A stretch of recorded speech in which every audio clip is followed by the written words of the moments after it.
ओ देश मेरे तेरी शान पे सदके कोई धन है क्या तेरी। Happy Diwali to all of my friends. सबसे बड़ा स्टेरॉयड है हमारे जीवन शैली और हमारा डाइट। इससे बड़ा स्टेरॉयड दुनिया में कोई नहीं बना है। अगर हम इस पे अमल नहीं करेंगे तो हम धीरे धीरे अपने बॉडी को खुद खोखला कर रहे हैं। दरअसल आज हम बात करते हैं आए दिनों में, विगत दिनों में हार्ट अटैक पे, कार्डियक अरेस्ट या हार्ट फेल्योर का जो मामला सामने आया है, तो इस पे कैसे अमल करें और इसके लिए क्या उपचार होना चाहिए, इसी संदर्भ में आपसे मेरी बात होगी। हमारे बॉडी में जो खून का स्पीड होता है वो 400 किलोमीटर पर आवर का होता है और हमारे बॉडी में जो पल्स रेट होता है वो 60 से 100 के बीच में होता है औसतन। जब हम वर्कआउट करते हैं, ट्रेडमिल पे जब हम रनिंग करते हैं, मैं मुद्दे की बात करता हूँ, ट्रेडमिल पे जब हम रनिंग करते हैं तो हम फास्ट रनिंग करते हैं, स्लो रनिंग नहीं करते हैं, क्योंकि ट्रेनर मुझे सलाह देते हैं कि स्लो रनिंग करोगे तो बेली फैट थोड़ा कम रेशियो में तुम्हारा घटेगा या फिर बॉडी वेट कम रेशियो में घटेगा। दरअसल बात यह है कि जब हम 6 या 7 किलोमीटर पर आवर के स्पीड से जब हम रनिंग करते हैं ट्रेडमिल पे और 1 घंटा का रनिंग करते हैं तो हमारे बॉडी में 680 कैलोरी घटता है 1 घंटा के दौरान, और उस 680 कैलोरी घटने के बाद लगभग 130 ग्राम बॉडी फैट हमारे बॉडी से घटता है। अब हम ये जानते हैं कि 1 घंटा रनिंग किए तो 680 कैलोरी घटा, लेकिन इसको पुराने के लिए सिर्फ 6 ब्रेड का स्लाइस काफ़ी है। दरअसल एक ब्रेड का स्लाइस जो 37 ग्राम औसतन होता है उसमें 96 कैलोरी होते हैं। और ये बॉयल चिकन और बॉयल एग्स का जो प्रचलन चला है ये तो निहायत बेकार चीज़ है। इसमें आप मसाला मिलाएं चाहे नहीं मिलाएं, इसमें कोलेस्ट्रॉल रहेगा ही। और ये ऐसा होता है कि 100 ग्राम बॉयल चिकन में 165 कैलोरी होता है। इसी तरह अंडा में भी होता है, इसी तरह हर वो चीज़ में होता है जो हाई कैलोरी होते हैं। अब कोलेस्ट्रॉल को हम लोग कैसे जानेंगे कि क्या कोलेस्ट्रॉल सही है या गलत है? दरअसल कोलेस्ट्रॉल का 3 प्रकार होता है। पहला HDL, दूसरा LDL, तीसरा VLDL।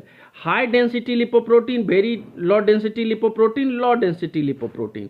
तो HDL जो होता है वो हमारे बॉडी के लिए बहुत उपयुक्त है, क्योंकि HDL जब हमारे बॉडी में पर्याप्त मात्रा में रहेगा तो हम VLDL और LDL को उसको मार देंगे और वो हमारे नर्व में ब्लॉकेज नहीं बनाएगा, जिस वजह से हमारे बॉडी में एक्स्ट्रा बैड कोलेस्ट्रॉल जमा नहीं होगा और वो हार्ट अटैक का कारण नहीं बनेगा। अगर हमारे बॉडी में हीमोग्लोबिन की कमी है तो ऑक्सीजन पहुंचाने में थोड़ा बहुत लेट होता है सामान्य प्रक्रिया में। और जब हम वर्कआउट कर रहे हैं या फिर हैवी वर्कआउट कर चुके हैं या ट्रेडमिल पे स्पीड में दौड़ रहे हैं तो होता यह है कि ऑक्सीजन की मांग बढ़ जाती है हमारे बॉडी में, जो शरीर हमारा सप्लाई नहीं कर पाता है, तो उस दौरान भी हार्ट अटैक, कार्डियक अरेस्ट होता है। पहला पॉइंट। दूसरा पॉइंट ये, जब हमारा कोलेस्ट्रॉल लेवल ज़्यादा है और ये सलाह देते हैं, मोटापा ज़्यादा है तो ये सलाह देते हैं ट्रेनर कि आप जितना ज़्यादा परिश्रम करोगे उतना ज़्यादा फायदा होगा। इसका विपरीत बिल्कुल आप कीजिए। जितना आप मोटापा में हैं और आपका स्टार्टिंग पीरियड है तो आप कम से कम वर्कआउट करें, बिकॉज आपका हार्ट बीट संतुलन में होना चाहिए। हार्ट बीट को ऐसे नापेंगे कि अगर हमारा बॉडी वेट 80 किलो है तो हम 220 का एक मापदंड होता है, 220 के मापदंड में 80 को घटा देंगे यानी 140। अब 80 किलो के आदमी को 140 के बीपी को माप के चलना है कि ये बरकरार रहे, इससे ज़्यादा ना बढ़े।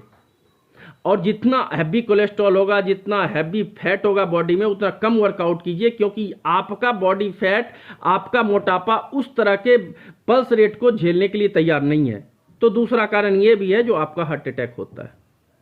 तीसरा कारण यह है कि आपके बॉडी में हार्मोन्स पर्याप्त 45 के बाद बनना बंद हो जाते हैं।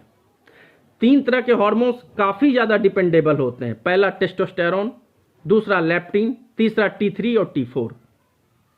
टेस्टोस्टेरोन हमारे मसल्स और हमारे ब्लड सर्कुलेशन के लिए बहुत ही बेहतर है, जो कि आप वर्कआउट के वजह से अगर पूरा नहीं हो पा रहा है तो आप इसको जॉगिंग करके पूरा कर पाएंगे और ये इजी वे में पूरा हो जाएगा। पहली बात तो ये। दूसरा बात, लेप्टिन की बात करता हूँ। लेप्टिन हार्मोन्स हमारे भूख कंट्रोल के लिए सबसे ज़्यादा फायदेमंद है और ये आप इजी वे में 6 से 7 घंटा से 8 घंटा सो के पूरा कर सकते हैं।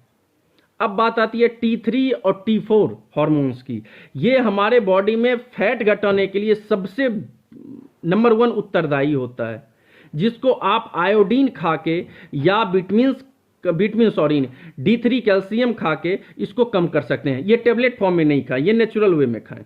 तो इस तरह के हार्मोन्स आपके 45 के बाद प्रक्रिया बंद हो जाता है बनना, जिसको कि आप इजी वे में अपने लाइफ स्टाइल को चेंज करके कर सकते हैं। इसके लिए ट्रेडमिल पे ज़्यादा रनिंग करने की कोई आवश्यकता नहीं है। अब बात करते हैं कि हम इनसे बचे कैसे। तो हमारे जीवन शैली में है ये कि हम नॉनवेज थोड़ा कम खाएं, सुबह में वर्कआउट नहीं के बराबर करें, क्योंकि ये गर्म प्रदेश है। भारत गर्म प्रदेश कहलाता है, अमेरिका गर्म प्रदेश नहीं है, यूरोप गर्म प्रदेश नहीं है, वो ठंड प्रदेश है। तो वहाँ के लोग का डाइट और वहाँ के लोग का जीवन शैली हमसे अलग है। वहाँ के लोग सुबह वर्कआउट करते हैं क्योंकि उनके बॉडी में दिन भर गर्मी बना रहे हैं, और हमारे लोग जब सुबह में वर्कआउट करते हैं तो उनमें वायु का प्रकोप ज़्यादा बनता है, और वायु का प्रकोप जब एक बार हमारे बॉडी में बना तो तरह तरह की बीमारियां आती हैं, इंडाइजेशन वगैरह वगैरह, और पेट में अम्लता बढ़ेगी, गैस बढ़ेगी, जो हमारे रोग को जन्म देगा। तो आफ्टर ऑल सुबह में वर्कआउट कम करें और फिजिकल चेकअप जरूर करवाएं, अपना हीमोग्लोबिन चेक करवाएं, प्लेटलेट्स चेक करवाएं, आपका शुगर चेक करवाएं, आपके बॉडी में कोलेस्ट्रॉल कितना ये चेक करवाएं, स्टेरॉयड के दवाइयों से बचें। इन सब चीज़ों से बचेंगे, निश्चित तौर पे आपको हार्ट अटैक, कार्डियक अरेस्ट का कोई भी मामला सामने नहीं आएगा।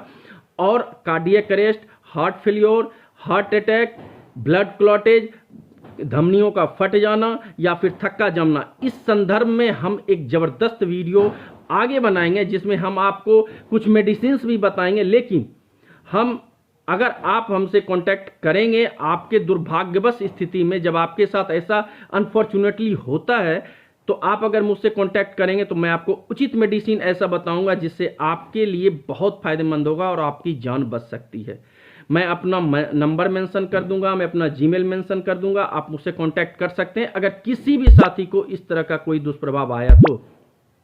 आगे हम आने वाले वीडियोज में ब्लड क्लॉटेज और ये हार्ट अटैक, हार्ट फेल्योर के मेडिसिन के बारे में जानकारी देंगे, डाइट के बारे में जानकारी देंगे। आप लोग सुरक्षित रहें, आपकी दीपावली अच्छी हो। तब तक लिए good night, thank you, thanks to all.